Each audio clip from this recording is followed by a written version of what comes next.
It's All righty. working its way. All right. I'm going to share my slides.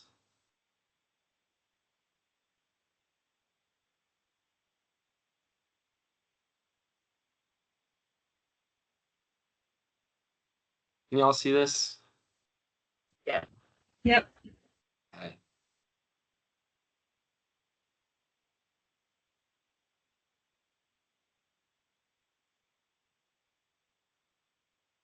All right. I think Bryce or whoever on the team, if y'all can monitor the chat, if you wouldn't mind, and just cut whoever off if there's a pressing question. We'll definitely have time for questions at the end.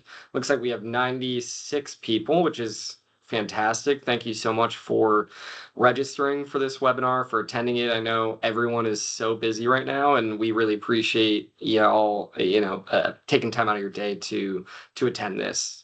So again, we'll have some time for questions at the end. But put questions in the chat if you need to, raise your hand if you need to, if you feel like it's something that needs to be kind of clarified or just asked in that moment. I will not be offended if you cut me off. All right, so it looks like it's recording. Slides are shared. All right, well, just to jump off, my name is Mitch Kelly. If I don't know you already, I think I know most of y'all on this call. Really appreciate y'all joining. If I don't know you, would love to have an introductory meeting with you and our team to understand what y'all are trying to do in Georgia. But for those of you that I do know, great to see you guys again. Really appreciate you joining for this. Bryce, we were asking about the hurricanes. Want to make sure everyone is okay. I know we had Helene, which really impacted South Georgia and parts of Eastern Georgia a couple weeks ago. I hope everyone has power back or that they're getting power back soon. Let us know if you guys need anything, whether you're in Valdosta or Augusta or down in Tampa or Miami. Sometimes we don't realize how bad things are. So always reach out to us if you guys need something from us or feel like we're missing something. And I hope everyone's doing okay, that your families are doing okay, and that no one has too much damage. So I will jump right into it. Well, actually, before I jump right into our agenda and the speakers and everything, I want to just give some context about why we're doing this webinar. I mean, the agency is increasingly realizing the impact of the housing tax credit program and its ability to prop up other programs and to really produce housing at such a large scale. We've shared this one statistic a few times over the past couple years, but the housing tax credit program through the 9% and 4% programs fund about a fourth of all multifamily development in Georgia. I mean, it's pretty crazy to think about the impact of the program. And for us at DCA, we're realizing it's increasingly important that we are having more and more regular communication with you guys. So I apologize if you're getting annoyed at the amount of times we send email blasts out or the amount of times we have webinars or meetings or things like this, but just know it's because we take our role really we value that role we play and are happy to communicate as regularly as possible with you guys. So I'll just jump into it. I hope the slides progress. So the speakers for today, I'll talk a little bit. I'm sorry, I know you guys are used to hearing from me. So I'm going to pass it off to Sandy and Megan and Gary Huggins. Also going to introduce a new member of our team, Jessica Worthington. We're also going to hear from Melissa and Sanjana. And Sanjana, you guys may email a lot with, but may not have heard from a lot directly. So I'm excited to have her talk about some things related to the project team reviews today. But I promise I will not be talking the whole time. Any questions before we get started? All right, cool. So this is the agenda. Again, we want to do this because we think it's important that there's regular communication between us and you guys. And I hope y'all have experienced, a staff at DCA that we're willing to kind of work through problems with you guys, answer the phone, give you a call. and sometimes we have a lot of one-off conversations. So a lot of this information that we're talking about today, we've had in various one-off conversations or different meetings we've hosted. But for to make sure that we're being as transparent as possible, we thought it'd be helpful just to kind of lay it all out there of what we're doing right now, what we're expecting in the next year, what we're expecting from deals going forward, and where we expect to go as an agency. So first, I want to level set a little bit, just lay some expectations. Melissa then is going to give some QAP updates. Sanjan is going to talk about project team reviews. Megan Cutler is going to talk about scoring and give some updates there. Sandy's going to talk about some underwriting uh, issues she's seeing. Ono is unfortunately dealing with a sick baby today, so I will be covering his section for development monitoring. Gary Huggins will be talking about what he's seeing on the construction side, and then we'll just give some general updates at the end. Again, we'll have time for questions, but please put them in the chat or raise your hand if you think it's important to ask it now. All right, so this is what we wanted to level set about. This is our pre-construction timeline, and I know we've changed a lot in the past few years, and a lot of that was really great change to, have some more efficiencies as a team and really speed along the process and help with the process as much as possible. Folks that have gone through our competitive bonds round over the past 2 years have kind of experienced this timeline already. And now, for the first time, our recent 9% awardees are going to have this same timeline where we score first and then we underwrite. And there's a lot of benefits that we see with that. And we're happy to kind of answer any questions about this. But one thing I want to say about the timeline is we've been, over the past 4.5 years, we've been incredibly flexible, whether it's with timelines or extensions or closing dates or additional bonds or gap financing. And I think as a team, we're super grateful that we have been flexible, and I think it's really improved our work and our relationship with all of y'all. But I would expect in the next year that we are going to go back to a pretty firm timeline. And so I'm going to go and walk through this timeline briefly. But really pay attention to this timeline because unless you are working with USDA or with HUD and they have certain timing issues that don't really align with what we're thinking, for the remainder of the deals, we're really expecting that y'all are going to be able to abide by this timeline that we're going to talk about. So first is the competitive application, right? That's the scoring application. Y'all, for folks that submitted the 9% round in May, y'all already did this, and our 4% deadline is going to be next week, the 18th. We pushed that back due to Hurricane Helene. One thing I'll say about that is we heard a lot of input from folks that were based around the state, specifically in Valdosta, that were saying, listen, there's going to be major issues with this timeline, either with developers or with third-party vendors. And that was super helpful for us and helped inform our decision to post or postpone that deadline. So please always reach out to us if similar things are happening. So after the competitive application, there is going to be the award. And we've condensed that timeline pretty significantly thanks to Megan Cutler and her team. So folks that got awarded in the most recent 9% round, y'all know you got awarded in September. That's always going to be our goal going forward. I think if it's early to mid-September, that's always going to be our target. For 4% bond deals, our target is going to be sometime in January that we will announce which applications get awarded and should move forward to the next stage. The stage after that is the waiver and threshold review stage. So waivers are not required. I imagine if you're submitting a rehab application that you likely will need to submit for waivers. But if you have some underwriting waiver requests or any other waiver request, that needs to be submitted for 9% deals, October 17th. And then whether you have a waiver or not, there's going to be a threshold review stage, which is essentially your full underwriting, construction, environmental, relocation packages submitted to DCA. For 9% deals, it's going to be December 17th of this year, just before the holidays. So hopefully that doesn't interfere with anyone's vacation. And for 4% deals, that is going to be May 2nd of next year. We are very, very firm on that deadline. Folks that have been awarded through our competitive 4% process over the past few years know that we're very firm on that deadline. We will not waive either one of these. So if you have questions about that, let the team know. One thing I want to. Oh, did someone purposely unmuted or? Okay. Let me know if that was purposeful or intentional. One thing that we'd like to see at this stage, the waiver and threshold review stage, is as final of projections as possible.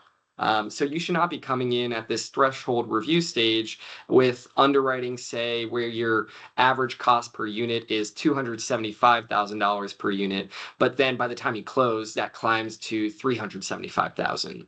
The goal is that these are real or as close to real numbers as possible. After that stage, we will issue the 42M letter for 4% deals or the carryover for 9% deals. That takes approximately 90 days. There's a lot of delays that can make that beyond 90 days, including not having final numbers or commitments. If there's major feasibility concerns with the deal, but there were several deals that we were able to issue LODs last year for within 60 days. So it's really based on how baked the deal is and how ready your team is. After we issue the 42M or the carryover is the closing deadline, and that's 180 days after the 42M letter. And for 4% deals, these have to close within 2025. So if you're submitting a 4% deal next week, you should expect that those deals will close by the end of 2025. After closing, you have about 30 days to commence construction. Again, we have been super flexible on this timeline over the past 4.5 years, and we're really glad that we have been. But it is time for us to return to a sense of normalcy. So I would really look at this timeline when you're considering submitting a 9% or 4% application and consider whether your deal is actually, you can achieve this timeline. And if you can't, then you might need to evaluate whether these programs at DCA right now are the best programs to apply for. The housing continuum, we're really trying to show this more and more now. But these are a lot of different resources that we have available through our division, through the Housing Finance and Development Division. So you can see on one end we have HomeARP, and we've been pushing out a lot of funding through HomeARP for non-congregate shelter, and we've also been doing it for some pilot projects for some housing tax credit development. So we're super excited about that, and we'll continue to push that out for supportive housing or for housing reserved for people at risk of homelessness. Also, what we're going to start using for supportive housing almost exclusively, at least in the near future, is National Housing Trust Fund. So that will be for developments that are proposing some or all supportive housing as part of the transaction. And then housing tax credits, I think it's helpful to show like this obviously is mostly workforce rental and senior rental development, but there is some overlap with supportive housing.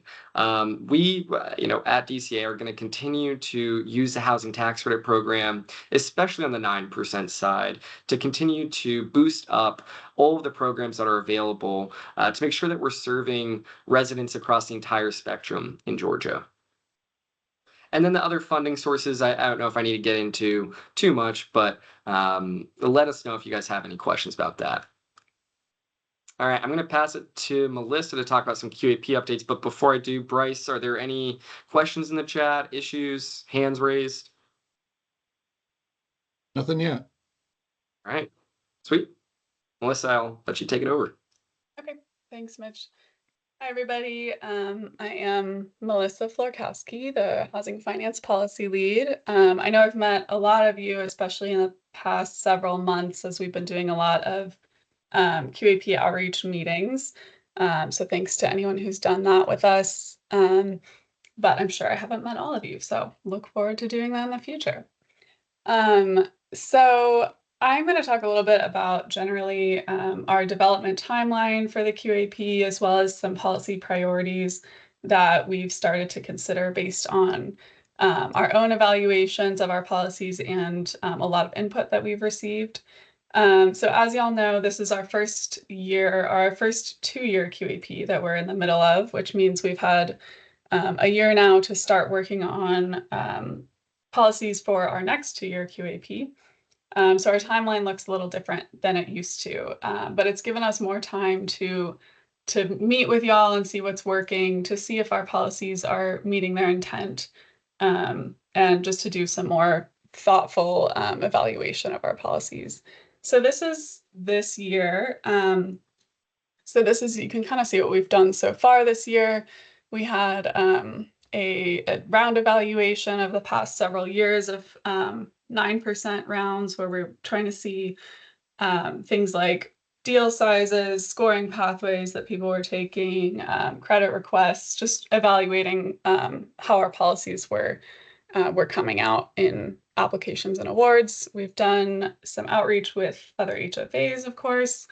And you can see where we are now is doing a ton of stakeholder engagement, individual and small group meetings. We're also working on pushing out a resident survey, and I'm going to talk about this in a little bit more detail in a minute. But this is just generally to see where we are. We're working on an evaluation of our current or of our recent 9% round. And now we are working on setting our policy priorities for the next QAP. So we're working on those. I'll show y'all kind of what we're thinking so far, but we're planning to host listening sessions and some focus groups on those topics over the next few months. So look out for invites to those. You can go ahead. Thanks. So yeah, early next year, we are hoping to publish some policy proposals on the major priority topics that we'll be discussing. And that'll be informed by all the input we've done, the listening sessions, our own research and evaluation, and we'll have time for people to give public comment on those policy proposals before draft 1 of the QAP. So hoping to get as many of our major proposals out as early as possible. And then hoping to release our first draft in April this year. And that'll lead up to the second draft in June or July and the final draft in August. So as you can see, things are happening a little earlier this year. So just because it's a 2-year QAP doesn't mean that we're not working on policies this whole time, and want to get input as early as possible because we're pushing out those proposals earlier than y'all are used to.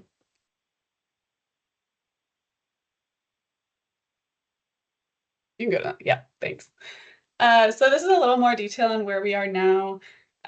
We have had around 35 meetings with groups including developers, PHAs, municipalities, advocacy groups, service providers, and other stakeholders.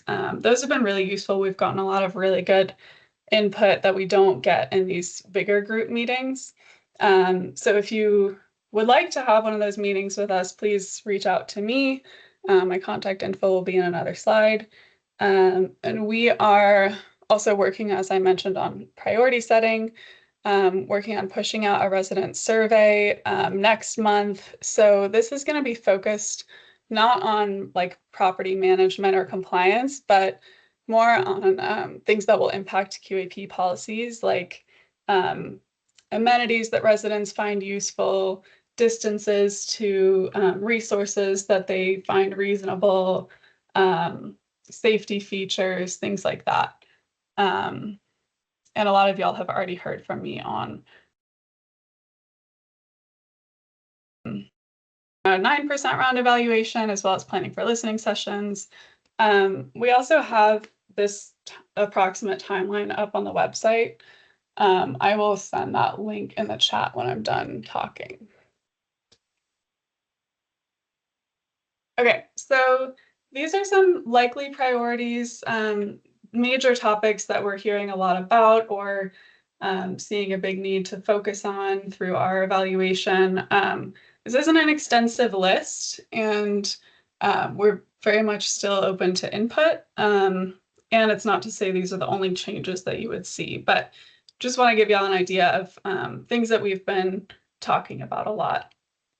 So I'll start with preservation. So we're taking a look at our existing stock of both tax credit properties and other subsidized properties in the state, and trying to determine whether our set aside numbers are appropriate, what tools we need to open up for properties in need of re-syndication.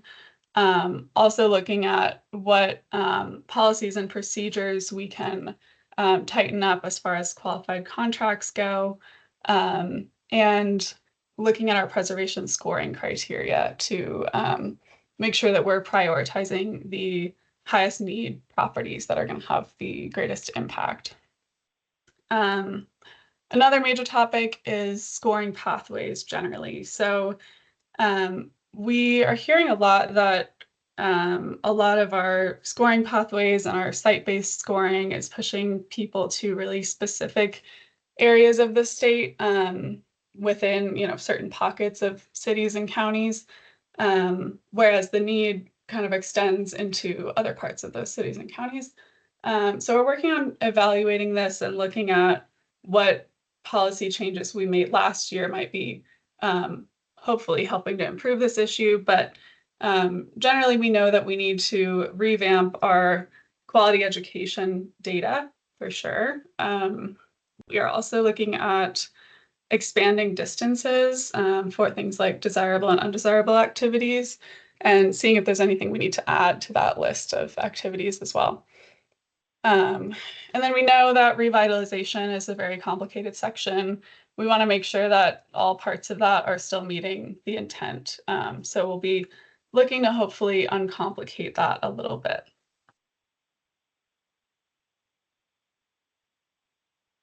Otherwise, we are looking at kind of this general topic of feasibility and deal structuring, looking at potentially restructuring favorable financing and our developer fee model. So kind of just a general glimpse of what we're thinking about with those topics is whether we need to be focusing more on local funds for favorable financing rather than incentivizing people to take federal low interest loans that they may or may not need, as well as with the developer fee, considering moving to a percentage-based model where we would require that anything over a certain dollar amount must be deferred, but it would be a percentage of the total development cost. For both of those topics, if anyone has data on how these things would impact their deals, we would love to see that as we create proposals for these policies. And then I have this list of just kind of other sections that you can expect to see changes to, but that didn't really fit into a specific category. So that's enriched property services, minority and women-owned businesses, compliance performance. We are working with our compliance team to make sure that this section is meeting the intent. Readiness to proceed, trying to get deals to be able to close quicker. And then this isn't really a QAP change, but making sure that we are working with y'all on the implementation of integrated supportive housing policies that were added last year.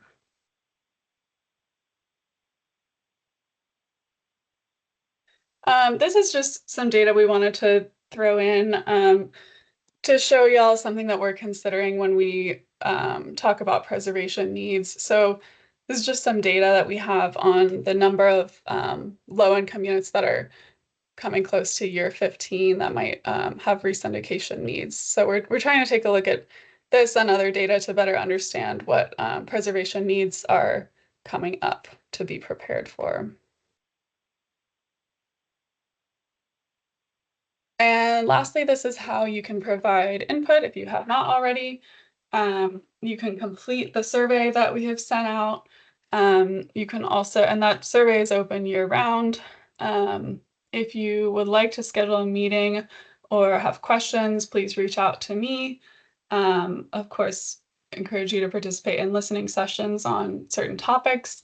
And then as the year goes on, as next year goes on, we will have policy proposals for y'all to provide input on. And as I said earlier, please submit that input as early as possible, especially if you see something or if you think that we're missing a major priority that was not on the list that I showed y'all. Please, submit that information as early as possible, even if it's not like a well-baked proposal. If it's just, you might be missing this issue, we'd love to hear it. And that is all I have. Thank you all so much. Thanks, Melissa. Bryce, have any questions or hands been raised? We just, excuse me, there's just one now. That says it's hard to evaluate the QAP without understanding how winning scores are achieved. So when are the core apps for the, I'm assuming 2025 9% round going to be posted? I'm gonna guess they actually meant for the 2024 9% round. Did it specifically say 2025? No, it's No, it's 2024. 2024. So those, I think we are working to get those posted. You can go or request those at any time. We have those all compiled. We're working to get them updated to the website. We are also going through a massive website update right now, so things are taking a little bit longer to get posted, but those are open records at this point and can be requested. Any other questions in the chat? Just a thank you and asking to share the presentation when done. You got it. That we can do.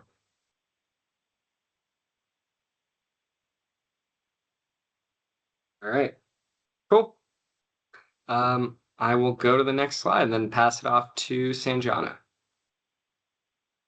Hi everyone, my name is Sanjana Zahin, and today I'll be going over the project team qualification determination review.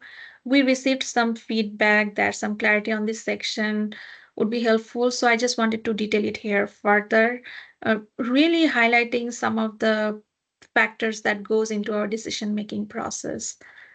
Next slide, please. So let's start with the project team experience. This is the most important part of the review, and there's a couple of reasons for that. We really rely on the expertise and experience of our developer community to build quality housing. So by requiring a certain level of experience, we want to ensure that the applications that we receive maintain a certain standard. So the experience review is required for certifying general partner and developer entities only, and the org chart must clearly identify all those certifying entities. Sometimes we see some org charts that are kind of bare bones and doesn't list all the entities and their percentages. We want to see as much detail as possible in the org chart, including the consultants who have more than 5% interest in the project. I want to mention here that grandfathering is no longer allowed, which means that the certifying entity must submit a completed performance workbook, including the experience tab. And during the review process, we may request additional documents such as syndicator letters, rent rolls, information on the entity's participation in previous developments, etc.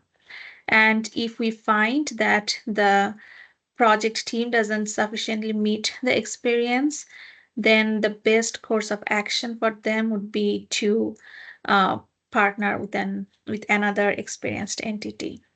Next slide, please. Now, as I've said before, DCA expects the development team to have sufficient capacity and experience to deliver the projects on a timely manner. So with that goal in mind, we are implementing a stricter project team review process.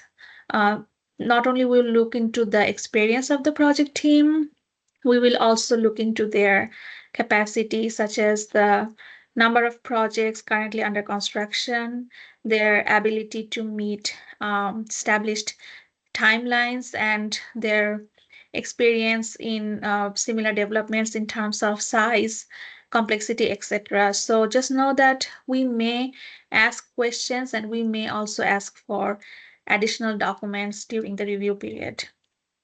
I also want to touch base on the compliance performance. All project team members will be evaluated based on their compliance performance, not just the certifying entity.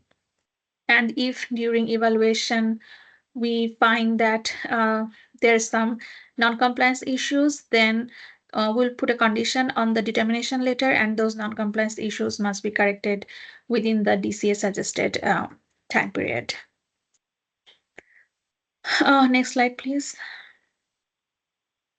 Now, I just wanted to point out kind of two new updates that we have.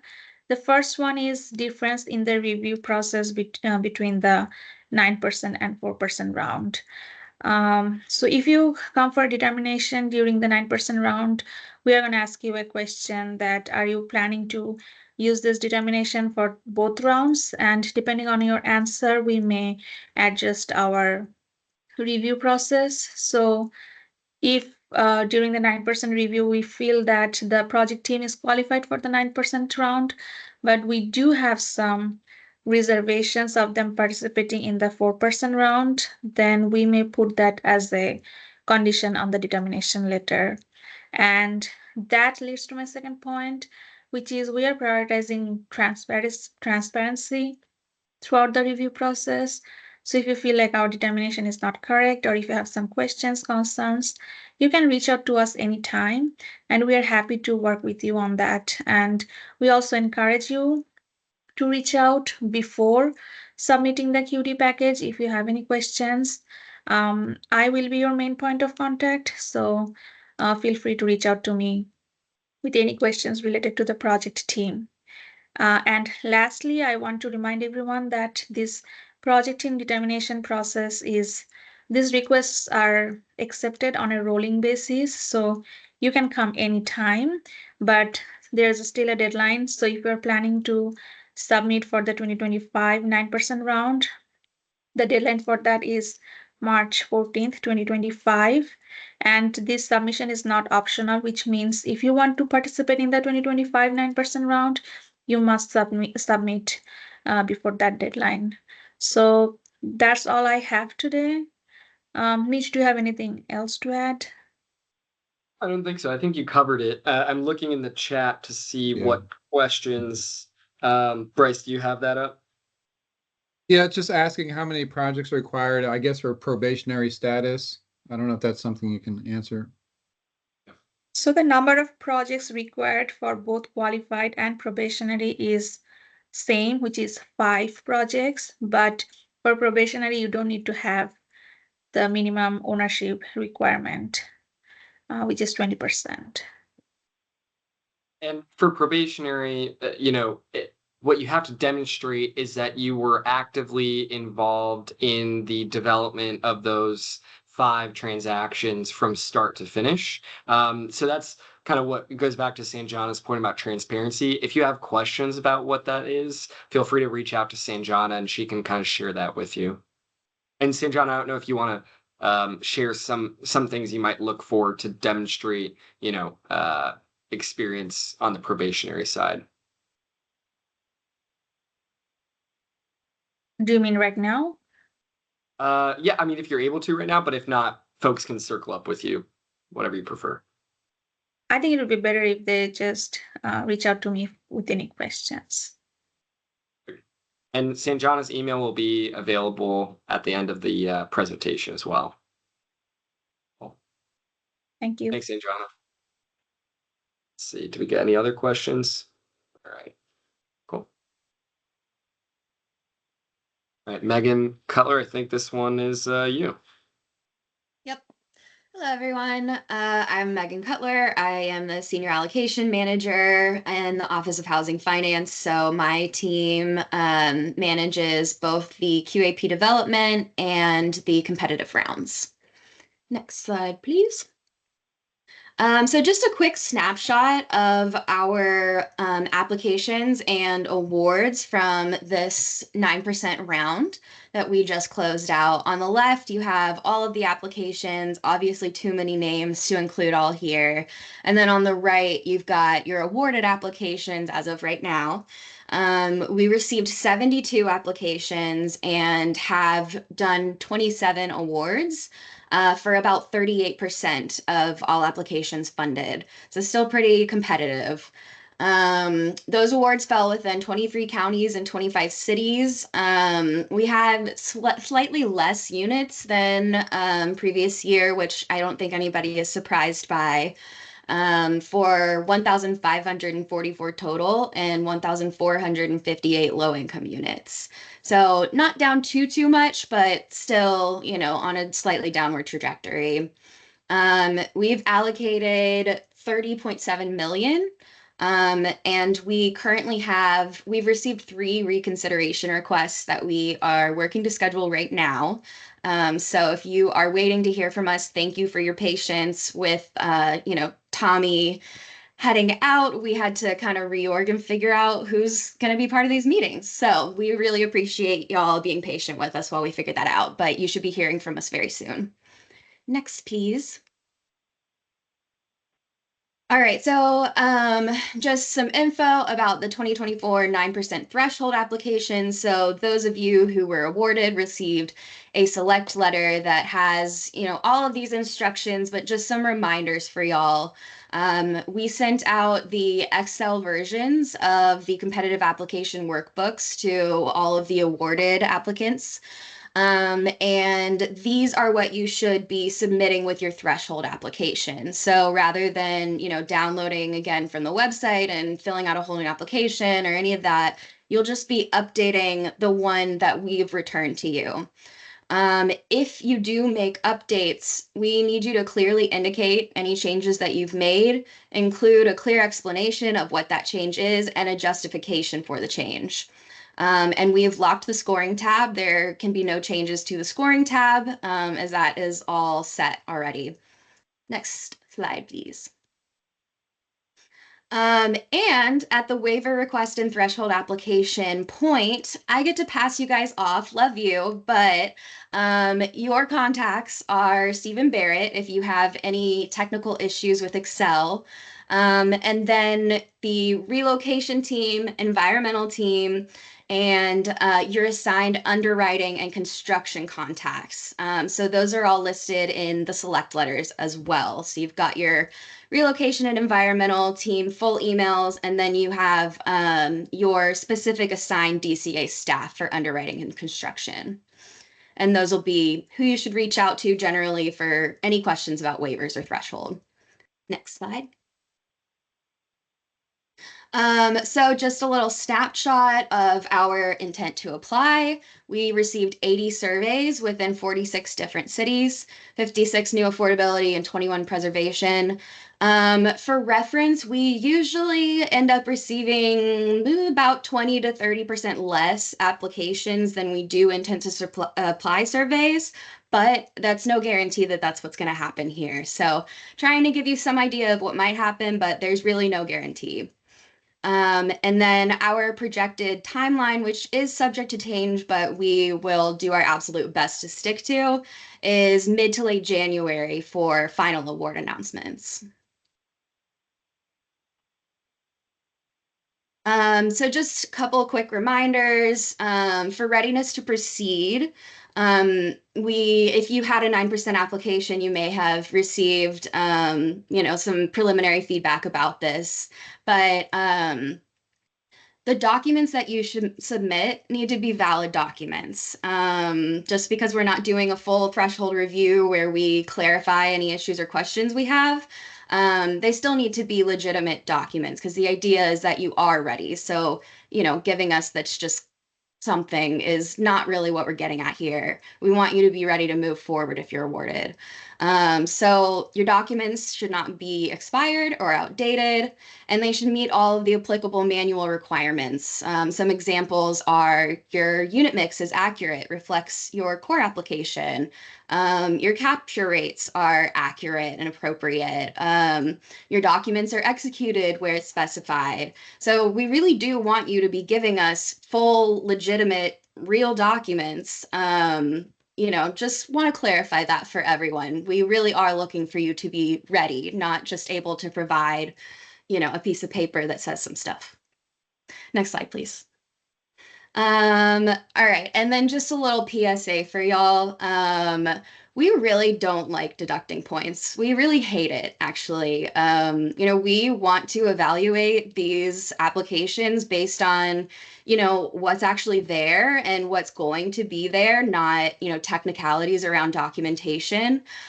So please give us all of the information that we need in order to say yes. Even if it's beyond minimum documentation, include anything that you think you might need or may just be helpful to support the points that you're claiming. And on that note, preliminary determinations. I know that it can be incredibly alarming to see deductions when you get your preliminary application back. And I just want to say, I do understand that, but don't look at your deductions at preliminary as the end of the world. It is kind of an opportunity to clarify, similar to how we would clarify with threshold. Obviously, we don't have that same process for scoring. So when we send preliminary determinations, that is kind of us giving you an opportunity to clarify how you do actually meet the criteria and earn the points. So please look at that as just an opportunity to explain yourself and help us get to a yes, because that's what we want to do. We're definitely not trying to look for any gotchas here. We really just want y'all to have the opportunity to explain to us why we are okay to award you these points. So, if you ever have any concerns, just reach out to us, please, because I don't think we're as mean as you might think we are. I think that's all I've got. Well, thanks, Megan. I'll take on the rest of these allocation related slides. So just want to set some expectations for the upcoming 2024 4% bond competition. And we sent these slides out, so I'm sure you may have had a chance to review these. But it goes back to what we were talking about earlier today about the timeline and being more firm on the timelines going forward. So in general, we will be less flexible and less lenient on developments that are awarded under the 4% round going forward. And so we just want to call these things out. I was told that I'm not mean enough sometimes, so I'm trying to be firm. But we advise applicants, do not submit if you currently have a gap in financing. If you have a gap in financing and you're looking for some soft money but don't have it yet, or you need some vouchers and don't have it yet, and you're reliant on that to make your deal work, don't submit. Don't submit if you do not believe you can close on your financing within the calendar year of 2025. And be realistic too. I think sometimes folks think they can, but look at the complexity of the transaction. Obviously 4% deals take a little bit longer than 9% deals to bake. And depending on where you're located, how long do your permits take? Really take a hard look at your deal and figure out whether it is possible to close within calendar year 2025. Don't submit if you don't think you'll be able to meet all QAP threshold requirements.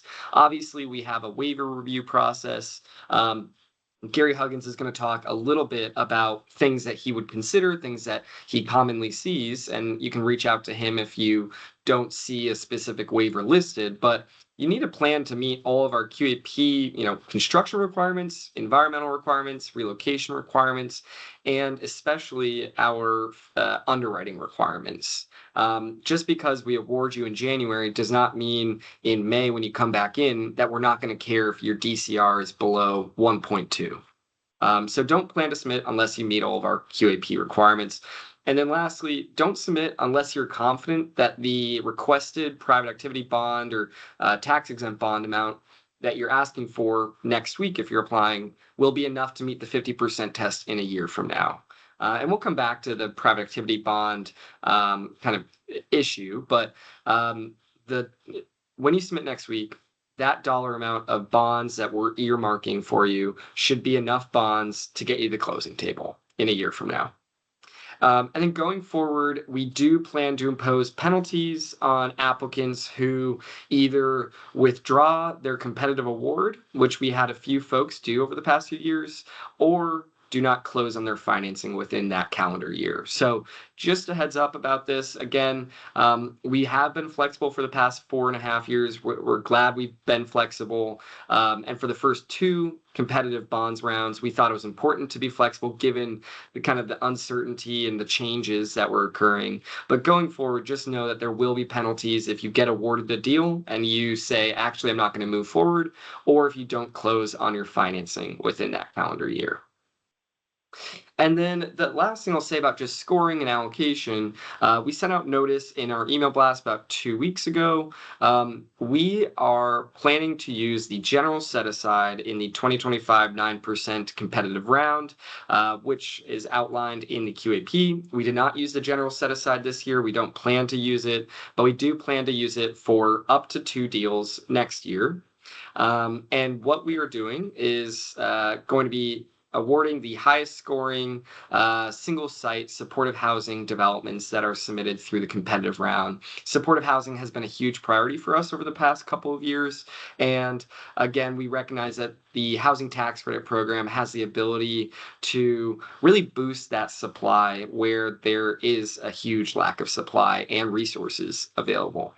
Again, this is only for the 2025 9% round, so don't be alarmed. This is not for the 2024 9% round. It's just for up to 2 deals on the 9% next year. That's all I have on allocation. Were any questions put into the chat? Well, just one, just now. A question about, I guess, about the general set aside and whether that's going to impact the City of Atlanta awards. Great question. The general set aside, the language, I don't know it offhand, but the language is pretty clear that it does not sort of, it is mutually exclusive of existing restrictions or limitations on cities, market areas, all of those restrictions. So it would be a separate sort of number of awards than the 2 award limit in Atlanta. Let me know if that was clear enough for you. Guys, come on. I know there's more questions out there. There's 115 people and we've only gotten 4 questions this whole time. I know you guys have questions. Maybe we're just thorough. Maybe we're just really thorough. I agree, Sandy.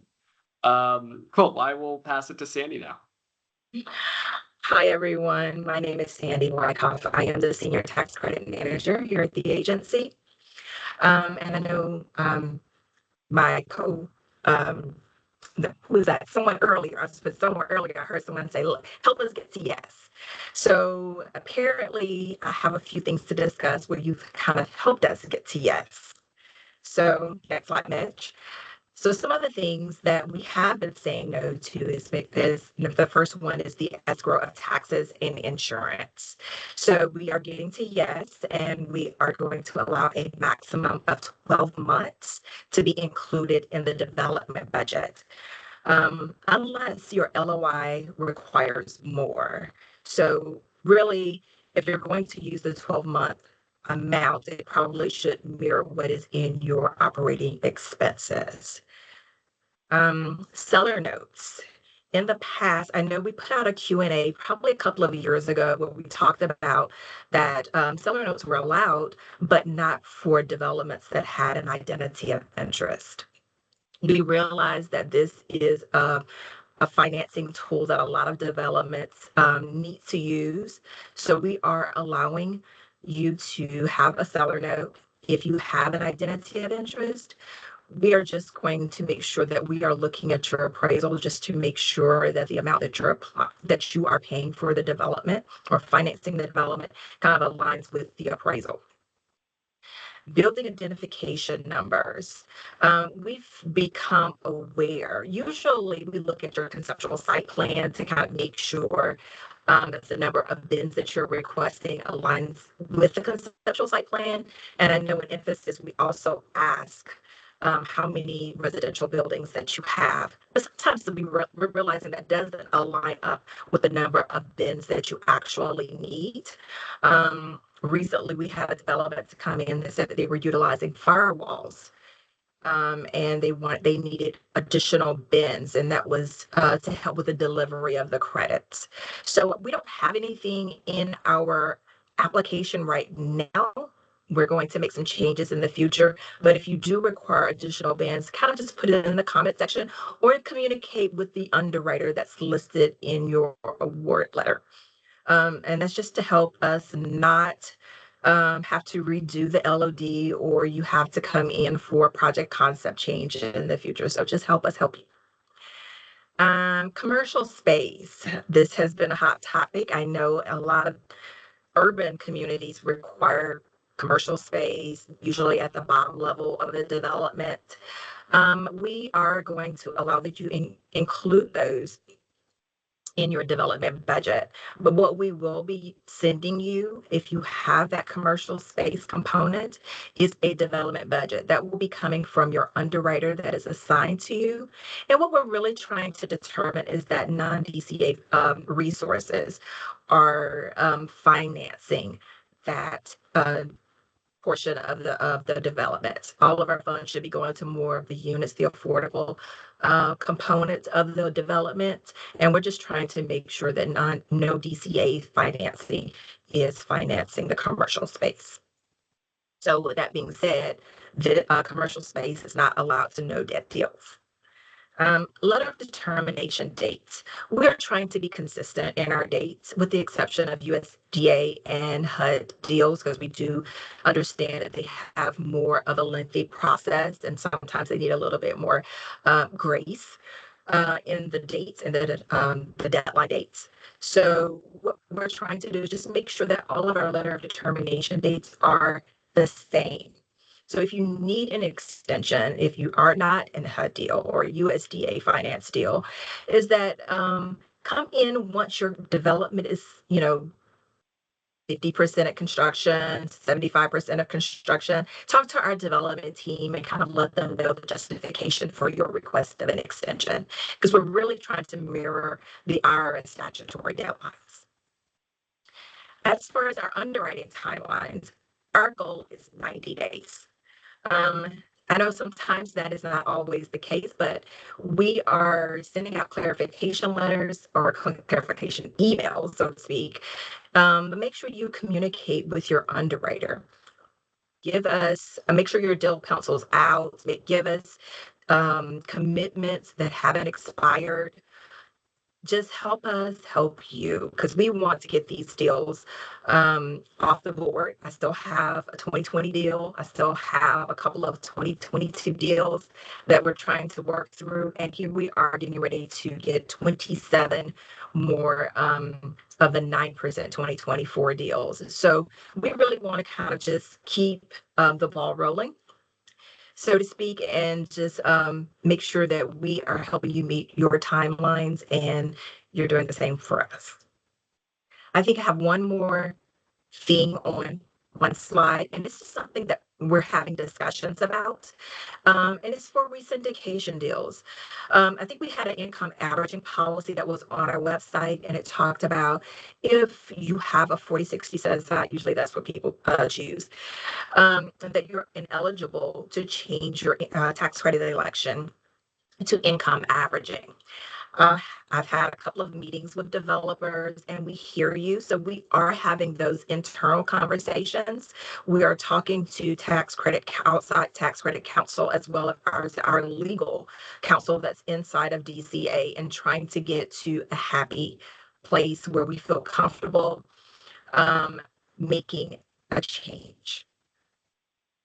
I think that's all that I have to say. But I think a lot of you know my email address. Some of you have my DCA cell number, so feel free to reach out, text, call me. Thanks, Sandy. Thank you, Sandy. There's a question in the chat. Can I ask you, as the tax and insurance escrow still need to be funded from the operations, or will it now be from the development budget? We will allow it to escrow from the development budget. Thank you. Thanks, Sandy. And again, what we're really trying to make sure that we are communicating to y'all as regularly as possible is when Sandy's team starts underwriting the deals, we want to be looking at as real of numbers as possible so that the deals can continue to move along the closing timeline in as timely of a way as possible. So again, just real numbers. We want to see real commitments, real numbers. You should be, as soon as you get an award from Megan's group, going out, talking to GCs, talking to your investors, talking to your lenders.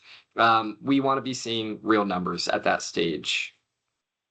Again, Ono is out today, so I'm going to just take on his slides. He luckily only has a couple slides, which makes it easy. If you don't know Ono already, he is our development manager. So the way we're doing this presentation is kind of the way that the deal or your deals flow through our team. So first it goes through the policy, right? And then it goes through the project team review. Then it goes through the scoring process. Then it goes through the underwriting process. And after that, after you have your 42M letter or your carryover issued, then Ono's team, the development team, are kind of the primary points of contact. So if you need an extension or anything like that, this is a team to go to. So just some updates of what we've done since implementing this team just over a year ago. Our 8609 review process is night and day different from how it was a year ago. Thanks to Ono and his team. I want to say the average review time is now between 50 and 60 days. The team usually jumps on the reviews really, really quickly. If you need something expedited for, say, an investor tax deadline or whatever it is, just reach out to Ono and his team, and they're happy to kind of jump on and handle those requests as they come in. But generally, it's a 50 to 60-day review period, and we've really tightened that up. One thing too, we want to make sure we're incorporating y'all's feedback into how our team can help you guys as you're developing these affordable housing properties. So we want to make sure we're not being too paternalistic, that we're not putting on too many requirements after you close or once you're in construction, but give us feedback about how we can help either get deals moving along quicker, make sure deals finish quicker, or just any other issues that might come up along the way. Some changes just be aware of for process. 10% tests can now be sent to this email, the development@dca.ga.gov email, as opposed to, I think it historically was sent either to Sandy's team or another way, but now they're sent to this team. So for a lot of folks, that's coming up in January or February, so just keep that in mind. Another change is project concept changes. This team is now overseeing that. If you're not sure whether something requires a project concept change, reach out to Ono and he's happy to tell you. And again, we're not trying to be overly paternalistic and not trying to charge you more fees than we have to or make something more bureaucratic than we have to. So just shoot this development email, an email if you have any questions about possible project concept changes. If there's maybe a delay in getting something approved, this is the team to go to. And then one thing we're starting to do, and you've seen this if you've been awarded a 42M letter already from the 2023 4% competitive round, we're doing a lot of outreach now as soon as the LOD is issued to make sure that we are helping to continue to push the deals along to the closing table, reminding y'all of certain deadlines, offering any assistance. So just, if you get an email like that from Nelson on our team, don't be surprised. That's sort of part of a strategic effort to get our hands around this timing issue. And then one other thing that I want to talk about is just going forward with the development team. One thing that we're going to start looking at is the scoring commitments that y'all have made. And we do look at this, but we're going to be much more intentional about it going forward. So if you committed to taking 811 assisted units, we are going to be reaching out early on to try and get those units to 811 voucher holders as early as possible and before you start leasing up. We're also going to look at if you accept to take project-based vouchers or other sort of rental assistance. And also we're going to look at and really start pushing harder on the MeeBee Weeby reporting requirement that we have, which was created in the 2022 QAP. We will be certainly following up for that reporting information. So just have this on your radar. I want to talk about some additional bonds that we received.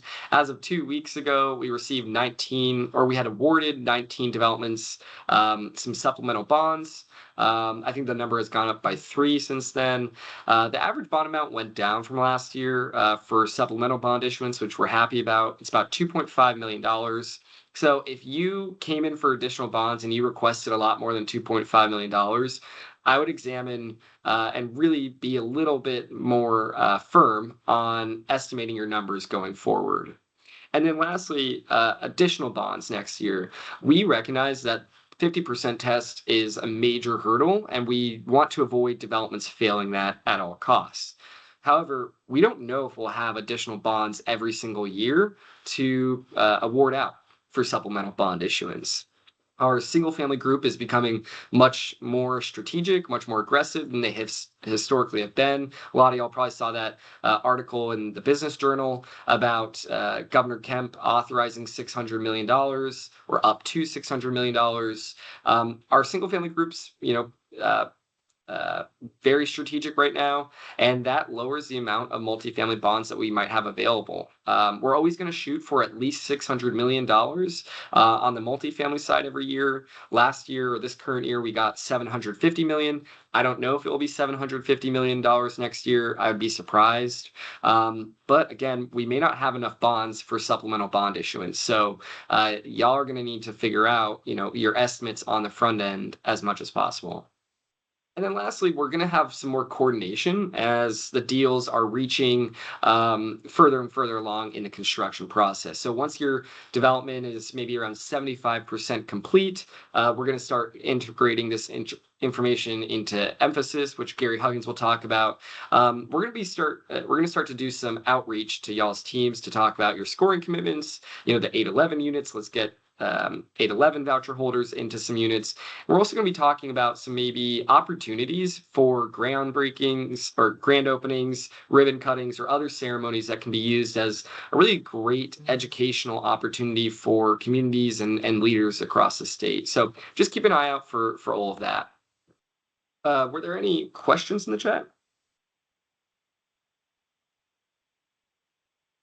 There was one question about tax and insurance that Sandy answered, and a request to share anything, flow charts, and then another request for the presentation. So more about sharing what we have, and I believe the question about tax and insurance was answered well. If it needs to follow up, please feel free to follow up. Yes, and whoever asked about flow charts, feel free to reach out. It's not showing your name, so I don't know who asked that, but let us know if the information in this presentation deck is helpful, and if not, let us know. We have a few different flow charts because I think it's super helpful for our team and honestly for y'all to kind of think of it as a flow of this whole process. Let's see, any other questions? Joel, thanks, Joel. All right, cool. I'm going to pass it off to Gary Huggins, who's going to talk about some construction and architectural issues he's seeing. Awesome. Thanks, Mitch, and hope everybody's doing well today. My name is Gary Huggins. I'm the construction service manager here at OHF at DCA. And just to keep on a timeline theme that, was throughout this presentation, that, architectural waivers deadline is next week, that I believe is the 17th. Me and my staff have been reaching out to you via email, all our rehabilitation projects, just to see if you have any architecture waivers or if you're going to be submitting one. Big shout out to Megan Lauder. She's been spearheading that, and she also is going to be taking the lead on these architecture waiver reviews. So kudos to her. First slide, Mitch. So I'm gonna be discussing architecture waivers a bit here. So there's 4 types of common waivers that we see at DCA every round. There are architectural feasibility waivers, accessibility waivers, optional amenity waivers, an exception for items that are new or in good condition. Next slide. So the first one, the is architectural feasibility waivers, and some common requests are unit sizes, number of bathrooms, ceiling heights, countertops, and cabinet dimensions. There are more here, but we just listed the 4 top ones that usually comes up every round. The next are accessibility waivers. Common requests are the Fair Housing Act, FHA exemptions for buildings built or placed in service before March 13th, 1991, and the use of the 2010 Americans with Disability Act, ADA standards of an alternative to Uniform Federal Accessibility Standards Act, UFAS.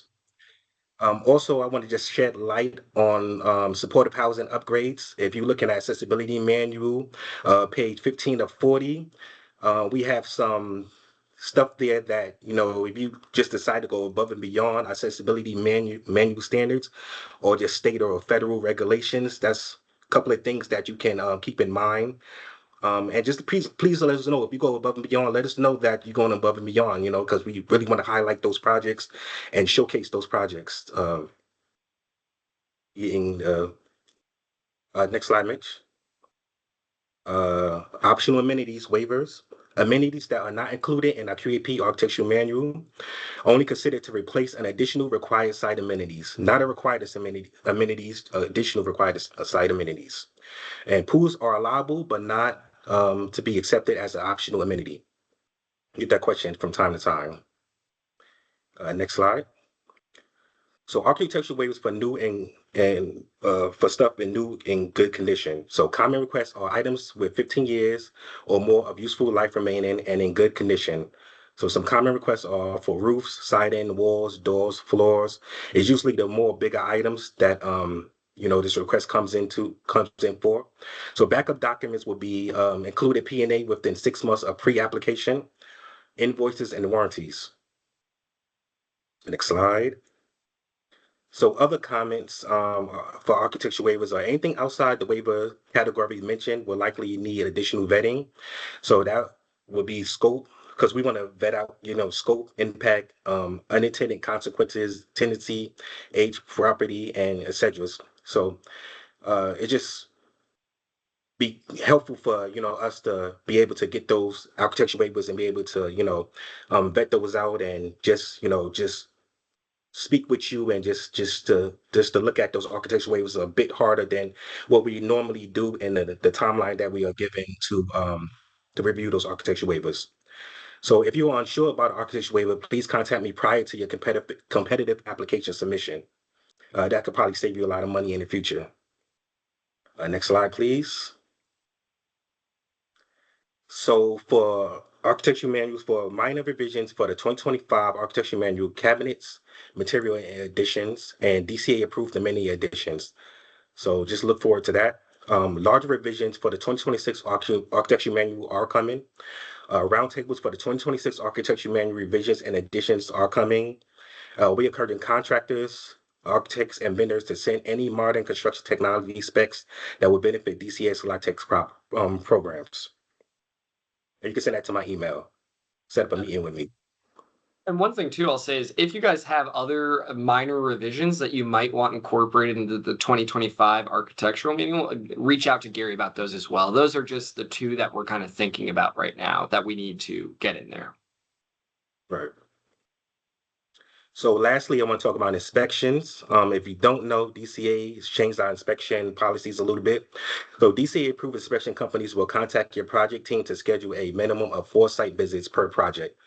And that was starting in 2023. So just look out for our inspection companies reaching out to you. They want to monitor your project. So, they'll call you and ask you, your project completion percentage throughout your project from 0 to 100%, just so they can schedule one of these inspections for you. At the beginning of the project, you are paying for these inspections. So that's why, they send an invoice to us, but, you actually paying for these at the end of the day with the $8,000 fee that, you pay during 60-day submissions. So all inspection companies will be assigned by DCA for all projects after 2023. So I know in 2021, 2022, we actually the contract with the inspection companies directly. We switched that back, so we will be assigning all DCA inspection companies after 2023 and after. So project monitoring is moving to emphasis, the emphasis program, like Mitch said, which is great. I think it's going to save us a lot of time. The integration will have the ability to access construction progress data in real time, and produce reports that we could give to management, and they could just see how your project is doing, without actually having to reach out to the developers or the project staff all the time. I think Emphasis is a great program. We are in the midst of doing training between internal staff and inspection companies. So just look for a little bit changes with that program. So with that being said, that's all I have. Thanks, Gary. Trying to see if there's any questions. Bryce, did you see any questions in the chat for Gary? Nothing new. Thank you. All right. Cool. Well, thank you, Huggins. I appreciate that. We're almost done here, so the timing's working out. We'll have at least 10 or so minutes for questions. So I'll just give some general updates. The first being that we recently brought on Jessica Worthington as the community engagement strategist. She's also serving as the interim deputy division director as a result of some of the recent the staff departures we've had. But what she's going to do in this role is, and Jessica, feel free to actually jump in. I know you're on this call as well. If you want to kind of share a little bit about your role and why we brought you on. Sure, absolutely. I think one of the first things to note is that I'm not necessarily specific to one office within our division. I'm actually serving the entire division. And so the idea here is that really making sure that we put communities first, but also making sure that all our end users, whether that's developers or individuals, whatever that looks like, has good relationships with like local governments and communities as well, right? So I'm here to kind of help bridge that gap. If you are having a particular issue with a community, please feel free to reach out to me. I've been working in community development now for 15 plus years. I've worked all over the state with tons and tons of different cities and counties. And, a lot of times challenges come down to like miscommunication, right? And so my hope is that I can, help serve you guys by bridging any gaps that are out there that are existing. Also looking at like some of the things that we're doing as far as like how we're presenting ourselves and our programs to our communities, but also to our other constituents, and making sure that the messaging is right, and that we are supporting you guys in the way that serves you the best. So did I kind of like no, I think contextualize that well? Yeah. And feel free to reach out directly to Jessica. She's great. She's, for the past, I think 9 years, Jessica has led the downtown development program for Georgia. So really great experience around the entire state, knows almost every community leader. If you're running into just a wall in maybe a community that you have a deal in or are trying to do a deal in and just hitting a wall, reach out to Jessica because she really may be able to help bridge some gaps there. She's also going to handle some of that intentional outreach, education, to help make sure that we are educating communities and the legislators and everyone in between on the benefits of the programs that we work with. So yeah, we're super excited to have Jessica on board. Absolutely. Yep. I'm excited to be here. Thank you, Mitch. Awesome. Cool. So just a little bit more about program alignment. We talked about project-based vouchers a lot. We are working incredibly hard to increase our utilization on project-based vouchers. I heard that 3,000 project-based vouchers were requested. Laura Ann, who a lot of y'all have had the pleasure of working with, and has had the pleasure of working with you guys, let me know that preliminary commitments were sent out for most jurisdictions. I think she, as of yesterday, said for the city of Atlanta, they had not yet been sent out, but for all other jurisdictions, those preliminary commitments that can be used in the upcoming 4% competitive round have been sent out. So just know the demand was crazy high this year. So if you're waiting on any answers for anything, please follow up with the DCA PBV email or with Laura Ann directly. But just know we were absolutely flooded with applications, which we are beyond excited about. both increasing our utilization of the project-based vouchers, as well as serving more residents that will have to worry a little bit less about their rent every month. And then the other program alignment we are talking a lot about now, obviously, is supportive housing and targeted populations. So in January, we'll be rolling out a supportive housing NOFO, or Notice of Funding Opportunity, effectively an application. So deals can apply for Home ARP or National Housing Trust funds, which can be used then for the 9% 2025 round. That will greatly increase those deals scores, given that the Home ARP and National Housing Trust funds have higher point values within the favorable financing sections. We also are actively running the Supportive Housing Institute. I think there's a couple folks from our team that are kind of running point on that and can answer any questions on that. So that's ongoing. That's in collaboration with the with CSH, Corporation for Supportive Housing. And then lastly, again, like I said earlier, we plan to use up to 2 awards through the 2025 9% general set aside for single site supportive housing. So we are incredibly excited about this. We're trying to figure out where exactly it falls in our platform.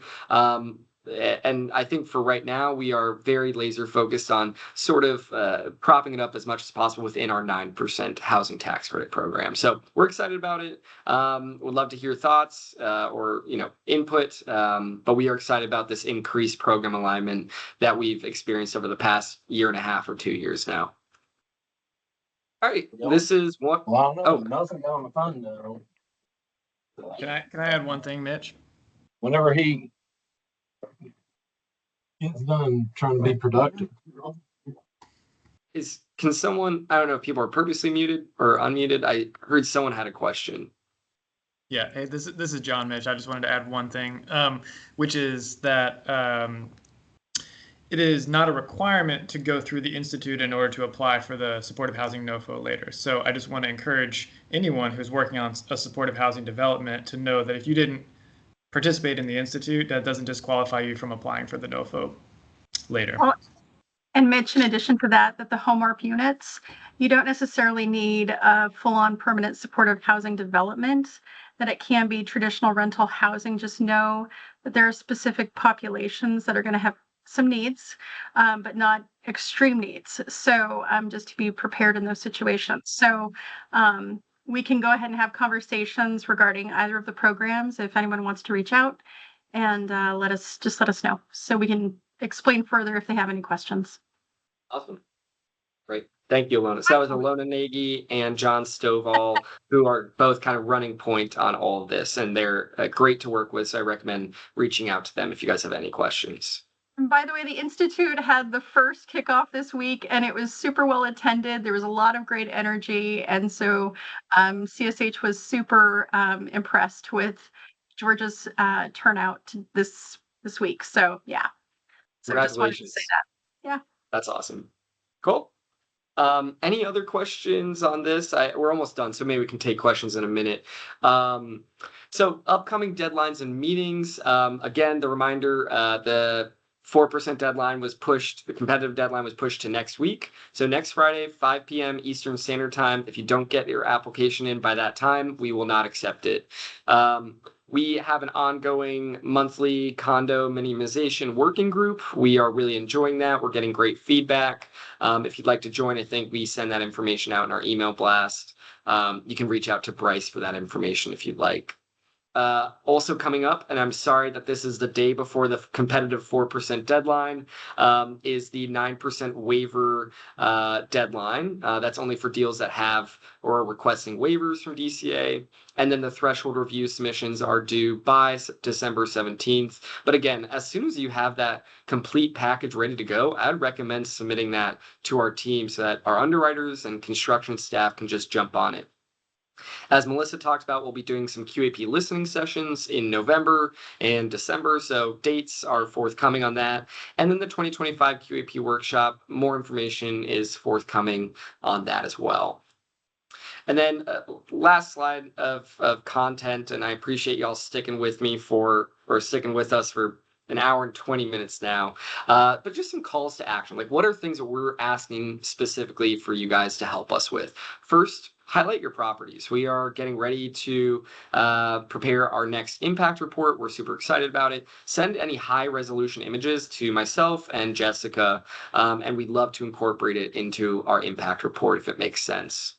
Other call to action, as we talked a lot about, close quicker. You know, there's been a lot of flexibility, and it's time that we get back to some normalcy and a normal closing timeline. Next, site visits, grand openings. This is a really great opportunity to educate folks on the program, the benefits of the program, and the success of y'all's properties. So I encourage y'all to coordinate with Jessica Worthington if you think that might be a good idea. And Ono and the development team will be reaching out to coordinate some of that as well. And then lastly, policy engagement. Like Melissa said, reach out to us with your QAP recommendations, your concerns, your suggestions, your questions. From the 36 meetings we've had so far, where we've sat down for an hour and a half with each team, they've been really valuable. We've taken a lot away from it. And I think the folks that we've met with have also really enjoyed having the opportunity to kind of give their direct feedback, not in such a public forum. So we are really enjoying those. We want to make sure your feedback is incorporated. So please reach out to Melissa to get that scheduled if you haven't already. This is our contact information of all the folks that talked today. Feel free to reach out. Megan Cutler, a while ago, prepared this great application manual, and I hope you guys use that when you're submitting applications, because it's immensely helpful. It also has, who to contact in what situation, but this is our contact information for the folks that spoke today. Really appreciate just all of the speakers taking the time to do this. Now we have about 10 minutes for questions, or I guess 7 minutes for questions. I'm going to be respectful of everyone's time. Are there any questions in the chat, or does anyone want to come off mute and ask any questions? There was no questions in the chat, but everyone dropped their contact information and places, links to the QAP survey and things of that nature. So awesome. Great. I'm going to stop sharing. No questions from the crowd?